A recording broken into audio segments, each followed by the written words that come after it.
buckets and didn't break anything, but he came up and I massaged him and rubbed him down for about a week after to try and get rid of his bruises and things, and he did live. He was okay. Well, that man must be very lucky to be alive today. Yeah, that's right, mate. Thank you. And thank you for having this talk with us. It's all right, mate. My pleasure. Anytime. Okay.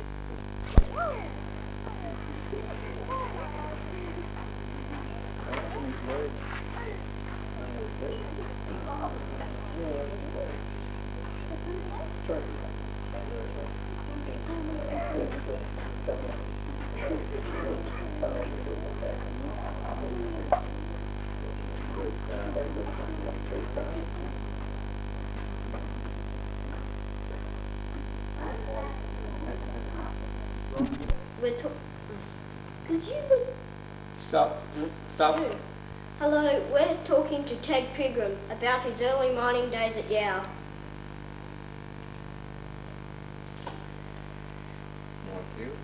What were the living conditions like, and how often did you get supplies of food, fuel and mail? Yeah, well, it's... No, stop. That's not the thing. Hello, we're talking to Ted Pigram and about his mining days at Yowah. What are your mining memories of Yowah? Well, they've got quite a book there, but briefly we better start at the beginning, I suppose, and that was back in 1952. And I come out to this corner of the country with a mate of mine. We took a job on Millers Station. That's the station down there. We took a job there. We didn't know the mines were here. But then we found out. And, so that's how I first come across the Yowah. It was in 1952.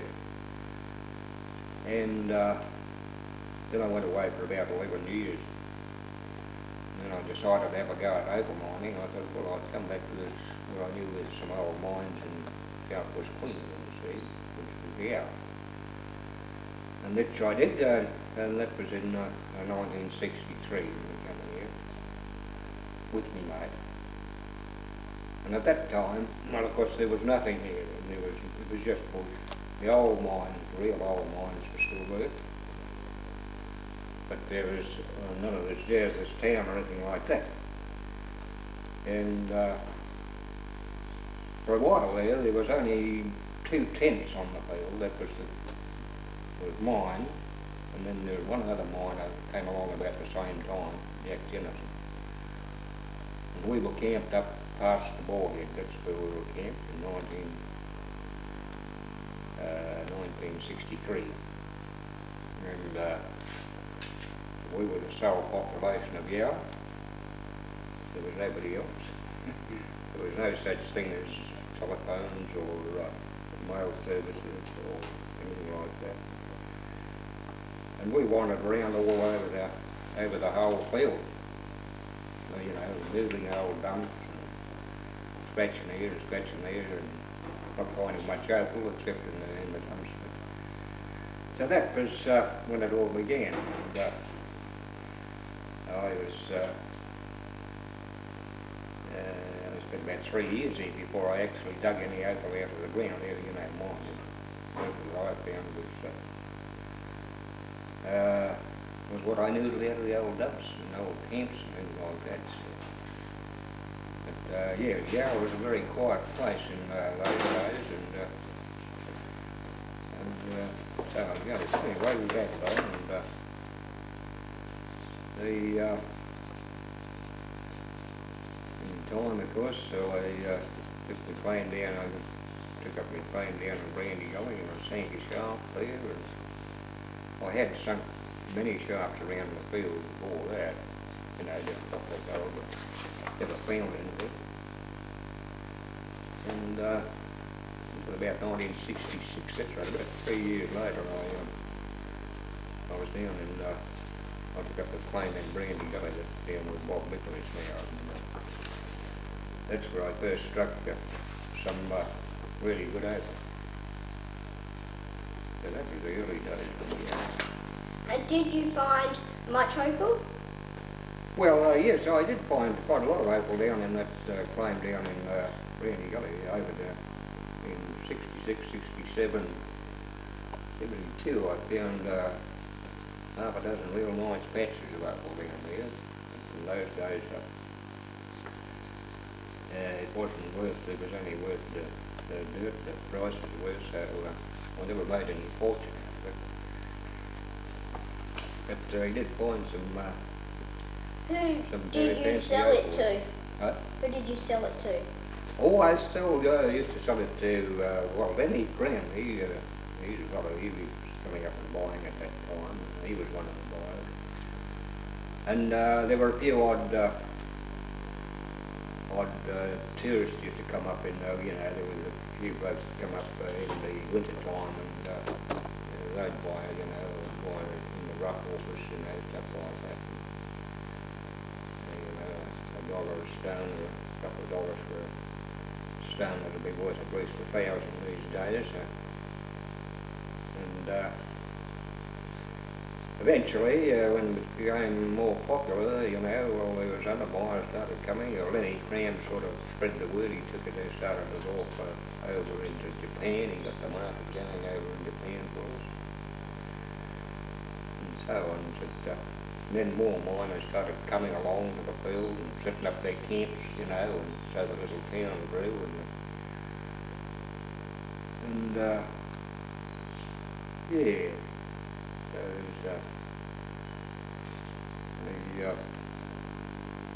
that's how it's gone. And of course it's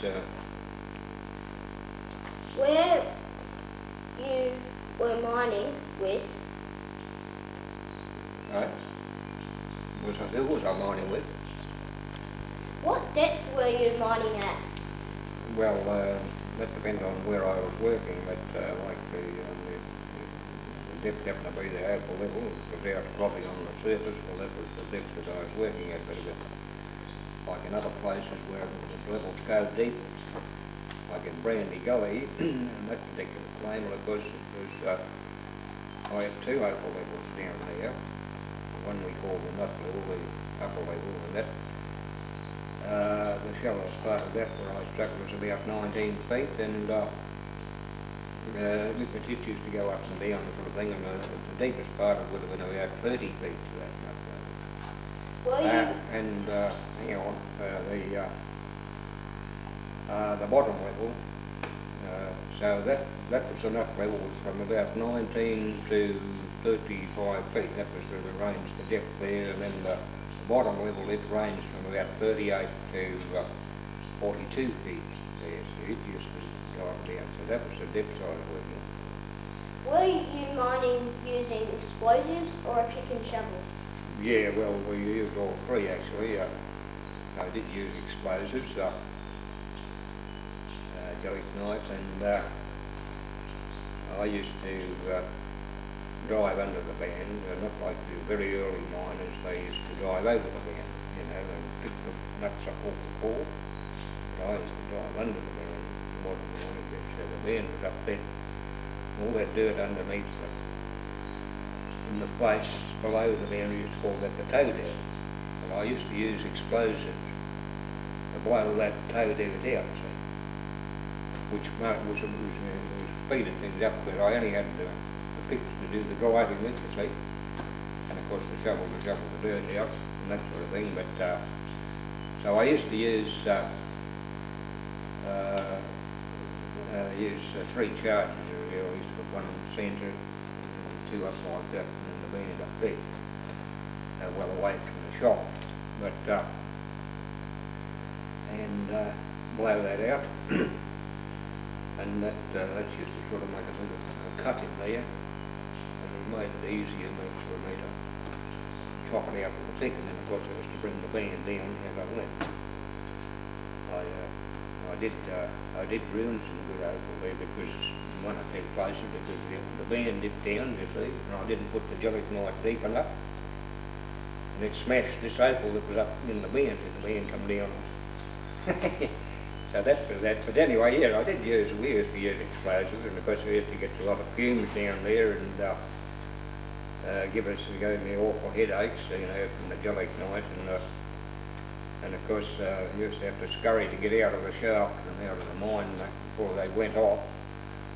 And so that was the most of it was done, and I sank the shafts with pick and pick and the shovel. As I say, that the pick was a good thing that did most of the work. I had a bigger pick for the shaft sinking, and I had small ones for driving. Small ones, you know, driving picks and little short-handled shovels. You were working in the drive, and I've still got them here. But yeah, so that was the method of mining, and lighting down there. Of course, in those early days, was we still used candles, but I soon gave the candles away because they were pretty poor light, and I run a lead down my car battery, see, the old car battery. I run that down, and I had a little sort of a 12-volt globe in there, so I had electric. I think it's better than, wasn't real flash, but it was better than the candle. And yeah, so that was about the size of the mining there at in Brandy Gully. That was in those early days, and that was back in the 60s, it was. What sort of car did you have? Well, I had an old Chev, a 1947 model Chevrolet, and the remains of it are up there. The boys over the mills, the boys have got it in their backyard. That's the old Chevrolet, and that was the old vehicle I had, and I had a truck gearbox in it too. And I used to use that to pull the dirt instead of. I soon gave the windlass barrel away and lifting up dirt. I soon get it, and I started pulling it with my cable, steel cable over a pulley block, and that used to pull the big bucket up and down the shaft. See, I used to since back and went back the old Chevrolet. So yeah, that was my vehicle at the time was 1947 Chev, which I bought in Brisbane in 1957. And I took it away with me when I was rabbiting down south, and I came up back here with them. The old Chev nowadays, well, the bodywork is around there in the Nelsons. That's where it is. What were the living conditions like, and how often did you get food, fuel, and mail? Yeah, well, the living conditions are pretty basic. They were. As any bushman would know, but there was, of course, there was no store here. There was no mail service, so we didn't get any mail. I used to put my address down as Karamulia Station or Post Office Yowah, and that's where you had to go to get your mail. But anyhow, so that we didn't have any mail, and also, of course, there was no store here, and so we used to go to town, go to Yowah like once a month, and buy our groceries, our month's supply of groceries and stuff from Yowah's stores. And there was a mail service used to come to Milda. No mail service, you know, bi-weekly mail service, and when eventually we were able to get the storekeeper to send stuff out, we'd send a store order into him with the mail, like a handwritten note to the mail, and he'd send the stores out with the mailman, and we'd have to go down to Milda to pick them up. Were you in a tent or humpy? Eh? Were you in a tent or humpy? I was camping in a tent. I had a marquee tent, it's a square one. We had a 99 marquee, that's what I had. And other miner there, the only other one that was on the bill, he had a bit of an old cottage tent and or a bit of a tent fly or something like that. And that was all that was. But yeah, I lived in a tent.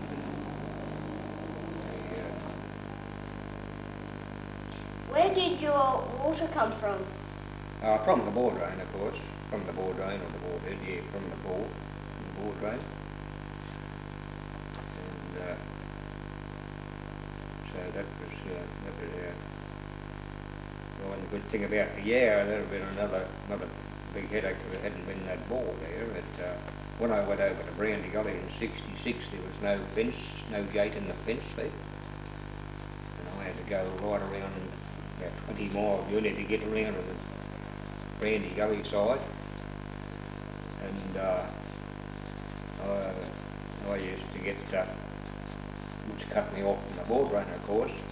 And but I used to get water out of an old shaft that the creek used to run into, and that was the water shaft. It was pretty murky water.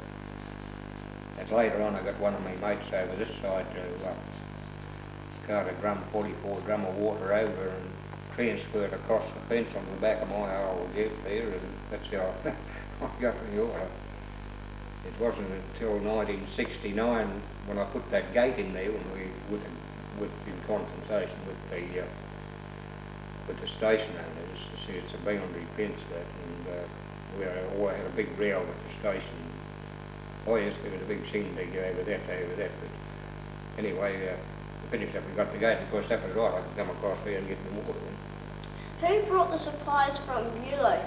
And did you have a beer at the Yowah Queen Hotel? Have a beer at the Queen Hotel? Yes. Yeah, oh yes, we had more than a couple except. Wasn't very often, of course. We used to go there, only once a month or at the most. We had to go in and get stored and things, and of course we'd always have to have a few beers there, and maybe sell a bit of our rough opal to Joan Morris. She was a publican there. She was buying a bit in the 60s. Yeah, well, we certainly sampled plenty of a beer there. Who brought the supplies out from Yowah? Well, the mailman in the first days, unless you went in there and got them yourself. But there was a mail service through the stations.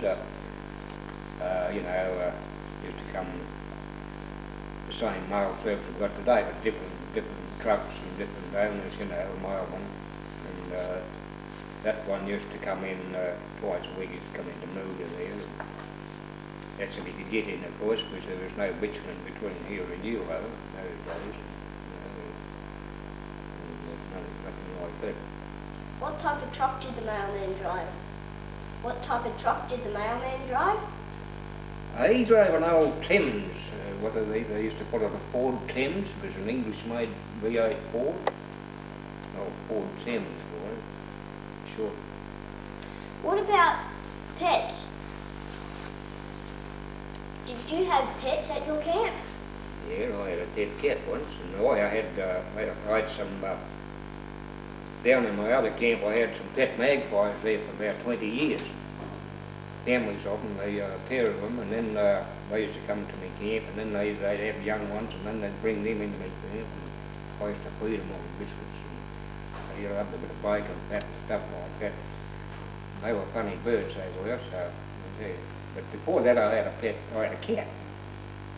a black cat, one of the station owners' wives, Mrs. Haig, she brought this kitten over in a little box, this little black kitten anyway.